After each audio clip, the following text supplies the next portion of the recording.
I'm Sarah Chin, 31 years old. 17 days ago, I woke up in the cardiac ICU with a fresh scar down my chest and the knowledge that my parents had chosen wine over their granddaughter. The warning signs had been there for weeks. Shortness of breath. Chest pain that radiated down my left arm. Dizziness that made me grab onto counters and walls. But when you're a single mother to a 3-year-old daughter with autism, you don't have time to be sick. You push through. You ignore the symptoms. You tell yourself it's just stress. Until you collapse in the middle of Target while your daughter is having a meltdown in the cereal aisle. I remember the fluorescent lights spinning above me. The concerned faces of strangers. My daughter Lily's screams, high-pitched and terrified because her routine had been disrupted and mommy wasn't responding. Someone called 911.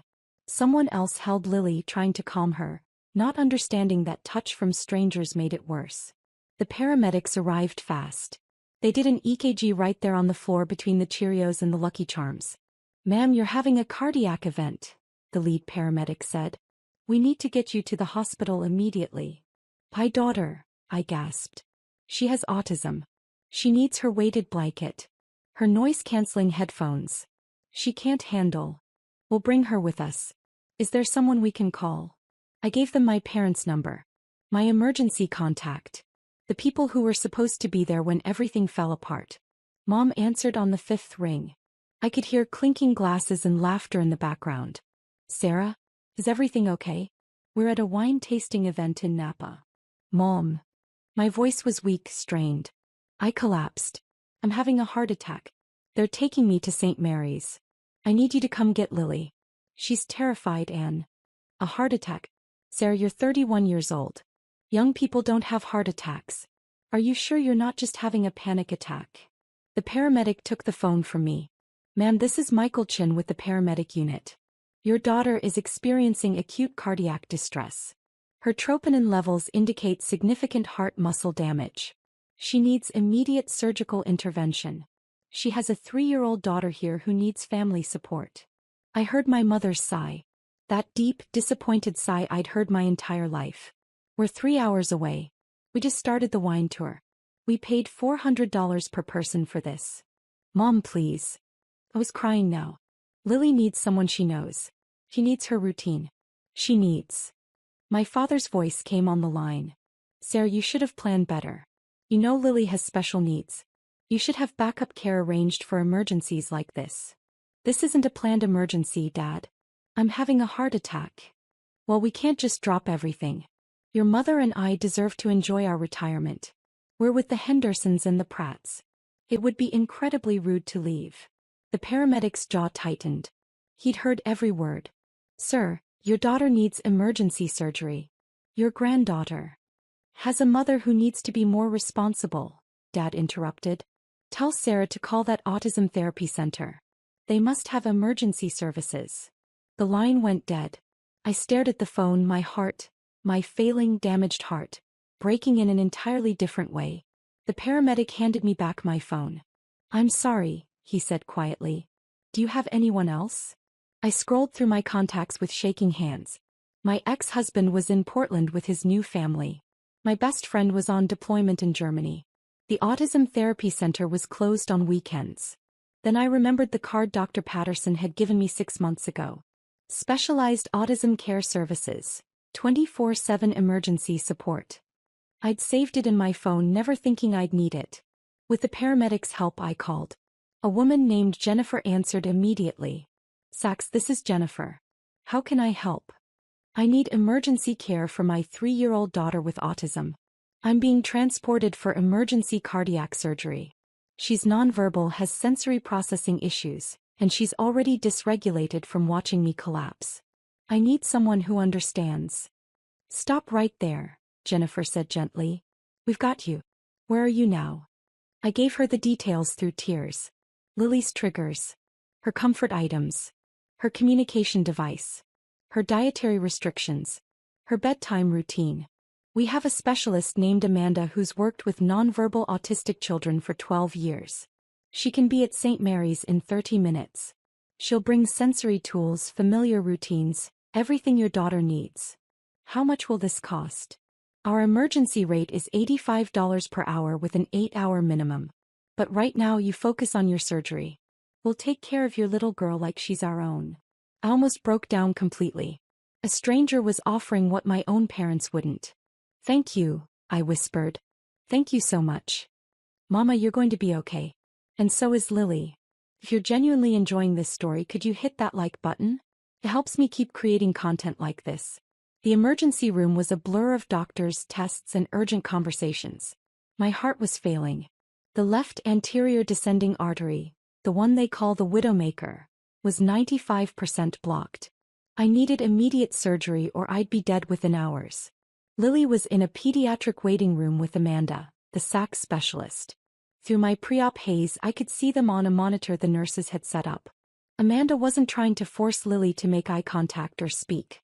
She was sitting parallel to her, showing her a visual schedule on an iPad, letting Lily control the interaction. My daughter's screaming had stopped. She was still stressed, rocking back and forth, flapping her hands, but she wasn't in crisis anymore. A stranger had de-escalated my daughter in 30 minutes. My parents couldn't be bothered to drive 3 hours. Dr. Harrison, my cardiologist, came in to explain the surgery. He was in his 50s with kind eyes and steady hands. "Miss Chin, we're looking at an emergency coronary artery bypass. We'll take a vessel from your leg and use it to bypass the blockage. The surgery takes about 4 hours. Recovery will be 6 to 8 weeks. Will I survive it?" He paused. "Your age is in your favor. But I won't lie, this is serious. The blockage is severe. If we don't operate now, you have hours at most. And if the surgery goes wrong, then we do everything we can to bring you back." I thought about Lily. About who would take care of her if I died.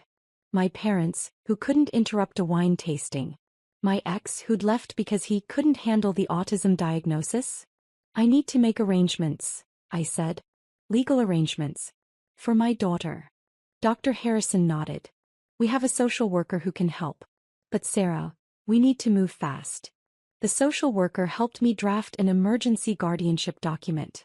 If I didn't survive surgery, custody would go to my college roommate Michelle in Seattle. Not my parents. Never my parents. As they wheeled me toward the operating room, I did something I'd been doing for 7 years, every single month without question. I opened my banking app. I navigated to automatic transfers. There it was, $2,800. Sent on the first of every month to my parents' account. It started when I was 24, fresh out of grad school with my first real job. Dad had been laid off. Mom's part-time work wasn't enough. They were going to lose their house. "Just for a few months," Dad had said. "Just until I find something new." 7 years later, Dad had found something new, retirement. Mom had found something new, book clubs and wine tastings and shopping trips. And I'd kept sending money because they'd never asked me to stop. Because I'd believed that's what good daughters did. $2,800 a month. 12 months a year. 7 years. $235,200. $250,000 I'd sent to people who chose wine over their granddaughter. I canceled the automatic transfer. Then I set up a new one. Same amount, $2,800 per month, to a special needs trust for Lily. For her therapy. Her education. Her future. The anesthesiologist was putting the mask over my face. "Count backward from 10, she said gently. 10 to 9, 8. I thought about Lily's smile when she finally made eye contact last month. About the way she'd signed "I love you" in her own modified way just yesterday. 7, 6. I thought about my parents choosing Napa over us. 5, 4. I thought about Amanda, the stranger who showed up. 3. Family is who shows up. 2. Everything went dark. I woke up to the steady beep of monitors and the dull ache of a chest that had been cracked open and sewn back together. My throat was raw from the breathing tube. Every breath felt like broken glass. But I was alive. A nurse was checking my vitals. "Welcome back, Sarah. The surgery went perfectly. Dr. Harrison will be in soon to talk to you." "My daughter," I croaked. "Lily. She's fine. She's in the family area with her care specialist. They've set up a little sensory corner for her. She's doing great." Tears leaked from my eyes. Relief. Gratitude. Love. Dr. Harrison came in an hour later. "You did beautifully. The bypass is solid. You'll need cardiac rehabilitation and lifestyle changes, but Sarah, You're going to be fine. How bad was it really? He sat down and his expression turned serious. You were minutes away from complete cardiac arrest. If you'd waited another hour, even another 30 minutes, you wouldn't have made it to the OR. He paused. Do you know what caused this? Bad genetics. Stress. Partially. But Sarah, your medical history shows you've been under extreme chronic stress for years. Single parenting a special needs child with no support system. Financial strain. The constant fight or flight response literally damaged your heart. I processed that. My heart had broken from carrying everything alone. There's something else, Dr. Harrison said. I called your emergency contact. Your parents. To inform them the surgery was successful and you were stable. My chest tightened and it had nothing to do with the bypass. Your father answered. I told him you'd survived a critical surgery and would need significant recovery support. He said, and I quote, "That's good to hear. Let us know when she's back on her feet." Dr. Harrison's voice was carefully neutral. Then he asked if you'd still be able to take care of Lily or if they'd need to deal with that situation. Deal with that situation, I repeated. He called my daughter a situation. I informed him that that situation was his granddaughter who'd been terrified and alone while her mother underwent life-saving surgery. He said, well, Sarah chose to keep the baby despite the autism. She needs to handle the consequences. The heart monitor started beeping faster. Breathe, Sarah, the nurse said, adjusting something on my fore. Don't spike your blood pressure. Dr. Harrison leaned forward. I've been a cardiologist for 26 years. I've seen a lot of family dynamics. But I want you to understand something. The people who should have been here weren't. And the people who were here were strangers who cared more about your daughter in 4 hours than your parents did in 3 years. 3 years. Amanda told me Lily was diagnosed at 18 months. She said you've been managing her therapy, her care, her entire support system alone. That your parents have visited exactly twice since the diagnosis and both times complained about Lily's behavior. I closed my eyes. It was true. All of it. I told your father something, Dr. Harrison continued. I told him that his daughter nearly died because her heart couldn't handle the stress of doing everything alone. That she'd been killing herself trying to be enough for everyone. Enough for Lily, enough for her job, enough to send them money every month. My eyes snapped open. You knew about the money? The social worker found the bank records when you were setting up the guardianship paperwork. She showed me because it was relevant to your stress levels. He shook his head. You've been sending them nearly $3,000 a month while working full-time and caring for a special needs child alone. That's not just generous, Sarah. That's self-destructive. They needed help. They needed to help themselves. And more importantly, they needed to help you. He stood up. I told your father all of this. I told him that you'd canceled the payments from your hospital bed and that you'd be redirecting that money to Lily's care. Do you know what he said? I waited. He said, she can't do that. That's our money. The heart monitor beeped faster again. Not, is she okay? Not, what can we do to help? Not, we're coming right away. Dr. Harrison's voice was cold. Your father's first concern was losing money he never earned. What did you say? I told him it was never his money. That his daughter had been subsidizing his lifestyle out of love and duty while she literally worked herself into heart failure. Then I told him that as your physician, I was recommending zero contact with stressors during your recovery. And that based on this conversation he qualified as a significant stressor. You didn't. I absolutely did. Then I hung up on him. I started laughing. It hurt my chest but I couldn't stop. Your job now is to heal, Dr. Harrison said. Physical healing and emotional healing. You've got a long road ahead. But Sarah, you don't have to walk it alone anymore. Amanda has already connected you with support groups for single parents of autistic children. The hospital social worker has resources for financial assistance and respite care. You have people who want to help. Strangers, I said. People who don't even know me. People who see you, he corrected. That's more valuable than DNA. Over the next 3 days in the ICU, I had dozens of visitors. Amanda brought Lily for carefully timed, structured visits. Michelle called from Seattle, already researching how to move her family closer to help. My coworkers set up a meal train. Lily's therapy team sent cards and offered to adjust schedules around my recovery. My parents sent a text. Glad you're okay. We need to talk about the money situation when you're feeling better. I blocked their number. On day 4, something unexpected happened. My hospital room door opened and an elderly man walked in.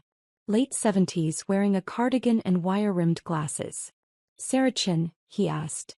Yes. I'm Robert Chin. Your grandfather. I stared. My father's father.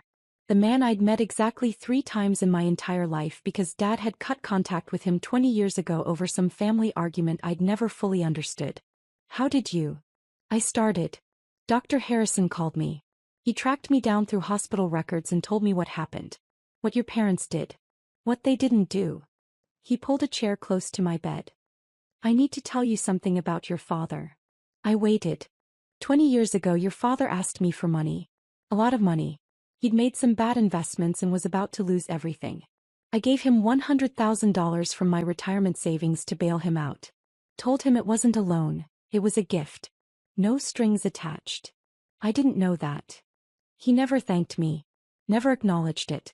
6 months later he asked for more. When I said no, that I'd given what I could afford, he accused me of favoritism. Of loving his sister more. Of being a terrible father. Robert's voice was steady but sad. He cut contact completely. Refused to let me meet you.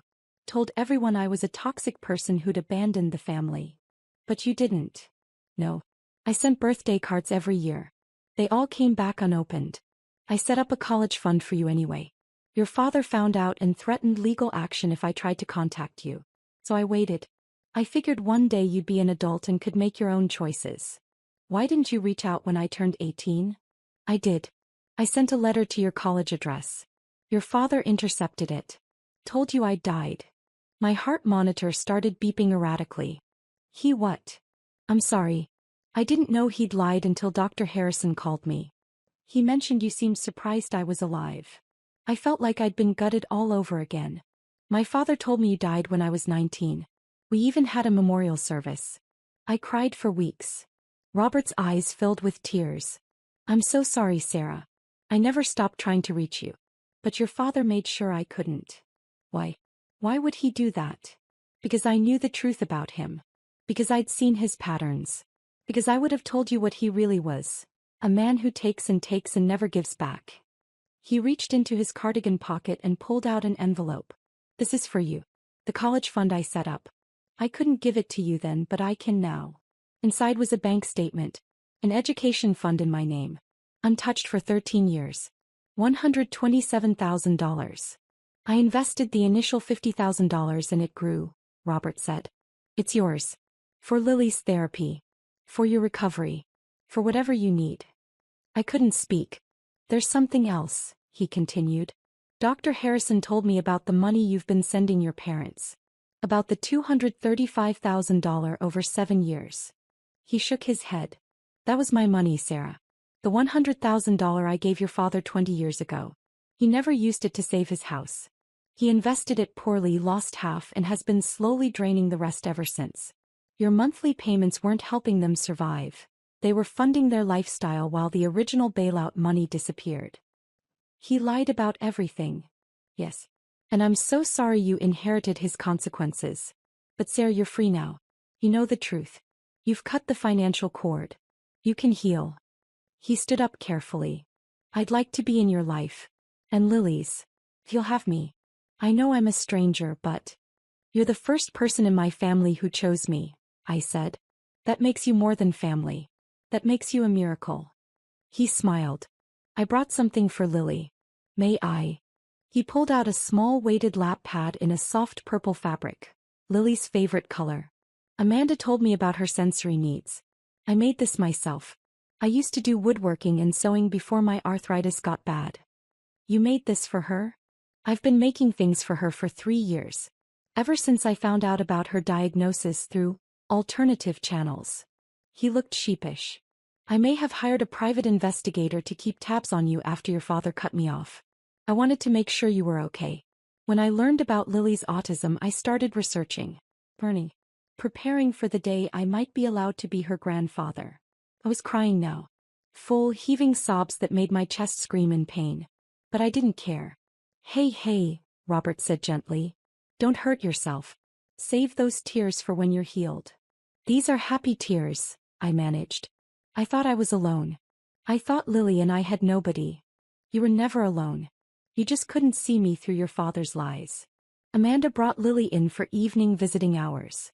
My daughter took one look at the purple weighted lap pad and immediately sat down with it, her little body relaxing. Robert sat parallel to her, exactly as Amanda had taught him through their phone consultations. He didn't try to touch her or force interaction.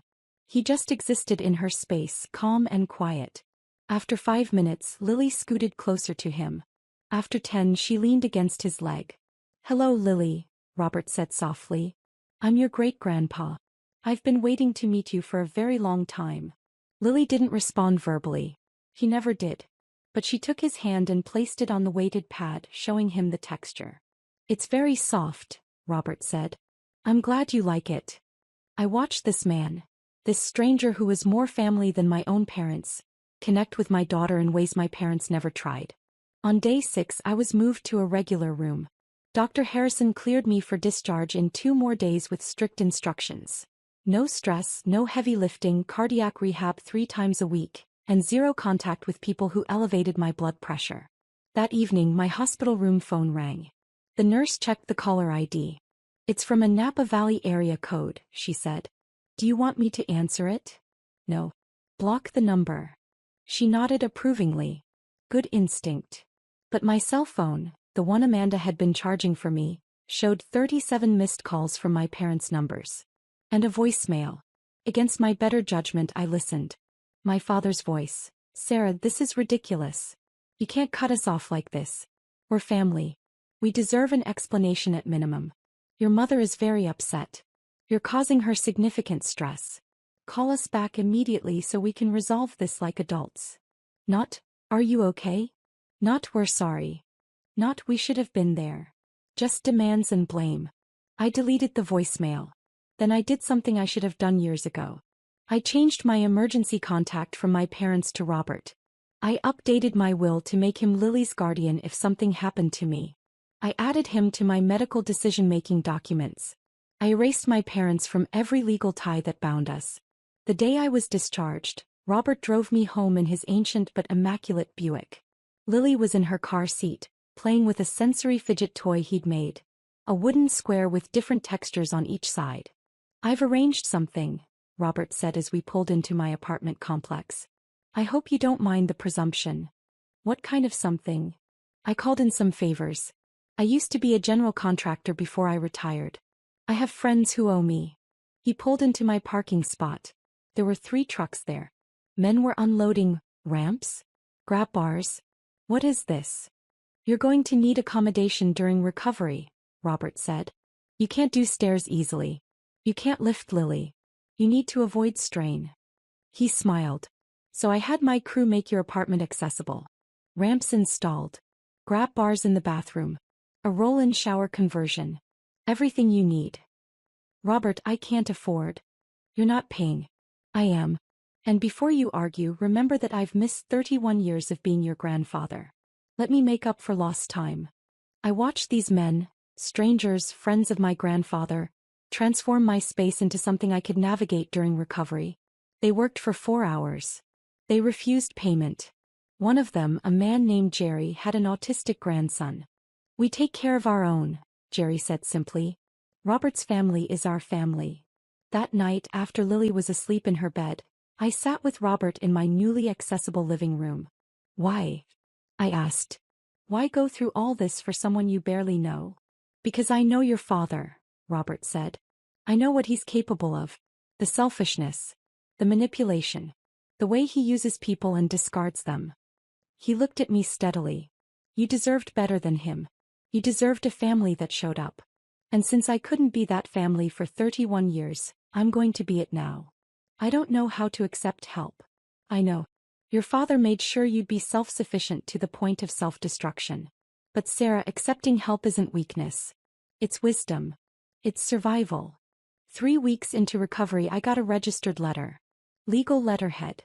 My parents were suing me for financial abandonment and elder abuse. I called Robert, panicked. "They're claiming I abandoned them financially.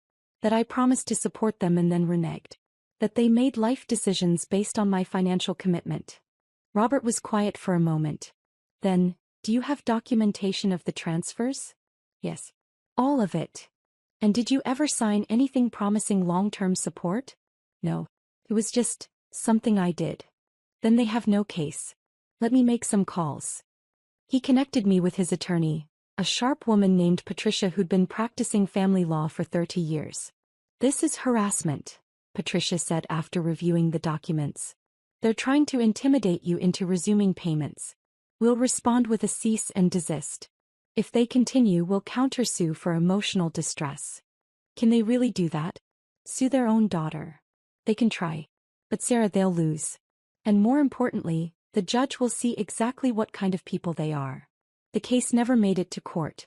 Patricia's cease and desist letter was so comprehensive, so devastating in its documentation of my parents' behavior, that their attorney withdrew. But the letter did something else. It outlined every failed moment. Every time they'd chosen convenience over their daughter. Every dollar I'd sent while struggling as a single mother. Every therapy session for Lily they'd skipped. Every milestone they'd missed. Patricia had included Dr. Harrison's statement. The cardiologist's professional opinion that chronic stress from lack of family support had contributed to my heart failure at age 31. My parents' attorney sent one final message. His clients were reconsidering the relationship and would be taking space from me. As if they'd been the ones showing up. 6 months after my surgery, I ran into my mother at the grocery store. The same store where I'd collapsed, though I'd avoided it until my therapist said I needed to reclaim the space. He was in the wine aisle. Of course. Sarah. She looked startled. Then her eyes went to Lily, who was in the cart wearing her noise-canceling headphones and holding her communication device. And Lily. Mom. We stood there in awkward silence. Lily was focused on her device, oblivious to the tension. You look well, Mom finally said. I heard the surgery was successful. It was. That's good. That's good. She shifted her weight. Sarah, about everything that happened. Your father and I have been thinking. Don't. Don't what? Don't try to rebuild this. Don't pretend you suddenly care. Don't rewrite history to make yourself the victim. Her face hardened. We're your parents. We deserve respect. You were my parents. Past tense. And respect is earned, not demanded. We raised you. We fed you. We clothed you. You did the bare minimum required by law and then spent 31 years reminding me I should be grateful for it. I was calm. Surprisingly calm. I nearly died, Mom. My heart literally gave out from stress. And your first concern was wine tasting tickets and money. That's not fair. You're making us sound like monsters. I'm stating facts. When I needed you most, you chose Napa. When Lily needed her grandparents, you called her a situation. When I set boundaries, you sued me. Your father thought. I don't care what Dad thought. I don't care what you think. I care what you did. And what you did was choose yourselves. Every single time. Lily started to get restless. I needed to keep moving, keep her regulated. I have to go, I said. Lily needs to maintain her routine. Sarah, wait. Mom's voice cracked. Can't we just start over? Forget the past. The past is where you showed me who you are. I believe you now. I pushed the cart past her. She called my name once more, but I didn't turn around. Lily signed home on her device. Yes, baby, I said. We're going home. 1 year after the surgery, I was cleared by Dr. Harrison. Full cardiac recovery. My ejection fraction was normal. The bypass was functioning perfectly. I was healthier than I'd been in 5 years. You did the work, Dr. Harrison said at my final appointment. The rehab, the stress management, the boundaries. You saved your own life, Sarah. You saved my life. I fixed your heart. You fixed your life. There's a difference. Robert was in the waiting room with Lily when I came out. She was showing him something on her iPad. A new communication sequence she'd learned. Look at this, Robert said proudly. She told me she's proud of you. All by herself. Used 7 different icons. I looked at the screen. Lily had indeed created a sequence. Mama plus strong plus heart plus better plus happy plus me plus proud. I scooped her into my arms, feeling the strength in my body that hadn't been there a year ago. The stamina. The health. I'm proud of you too, baby girl, I whispered into her hair. That evening Robert came over for dinner. It had become our Sunday tradition. He'd learned to make foods that fit Lily's sensory needs. She'd learned that Grandpa Robert was safe. I need to tell you something, Robert said after Lily was in bed. I'm updating my will. Robert, you don't have to. Shush. Listen. He smiled. Everything goes to you and Lily. The house in Pasadena. The investments. The savings. All of it. What about Dad? Your other grandchildren? Your father made his choices. He chose money and pride over family. His children don't know I exist, he's made sure of that. But you and Lily, you're my family now. The family I choose. That's a lot of money. It's about $800,000 total. The house alone is worth $600,000. I want it to go to people who will value it. Who will use it to build something good. He paused. I want Lily to have every opportunity. Every therapy. Every chance to be her fullest self. She already has that. Because you give it to her. But imagine what you could do without financial stress. Without working 60-hour weeks. Without choosing between therapy appointments and rent. I started crying. I cried a lot these days, but they were different tears. Healing tears. Grateful tears. I don't know how to thank you, I said. You already have. You let me in. You let me love Lily. You gave me a second chance to be a grandfather. His eyes were wet too. That's worth more than any money I could ever give you. 2 years after the surgery, I got an unexpected email. From Vanessa, my younger sister. The golden child. The one who'd always had Mom and Dad's approval. I know you probably don't want to hear from me. I wouldn't blame you if you deleted this. But I need to tell you something. Mom and Dad asked me to start helping with their bills last year. They said they were having trouble since you abandoned them. I've been sending them $1,500 a month for 14 months. That's $21,000. Last week I found out they went on another wine country vacation. They spent $6,000 in one weekend. When I confronted them, Dad said I owed them for raising me. Mom said I was being selfish for questioning how they spent their money. I finally understand what you tried to tell me. What you lived through. How they used you. I'm stopping the payments. I'm setting boundaries. And I'm sorry I didn't believe you sooner. I'm sorry I sided with them when they sued you. I'm sorry for all of it. I don't expect you to forgive me. I just wanted you to know, you were right about everything. Your sister Vanessa. I read the email 3 times. Part of me felt vindicated. Part of me just felt sad. I wrote back. Vanessa. Thank you for telling me. I hope you find the strength to maintain your boundaries. You deserve better than being an ATM. I'm not ready to rebuild our relationship yet. Maybe someday. But I appreciate your honesty. Take care of yourself. I didn't hear from her again. And that was okay. Lily is 5 now. She's speaking in 3-word phrases. She makes eye contact when she wants to. She has friends from her autism-friendly preschool. She calls Robert Papa. He's the only grandparent she knows. Last week we were at the park.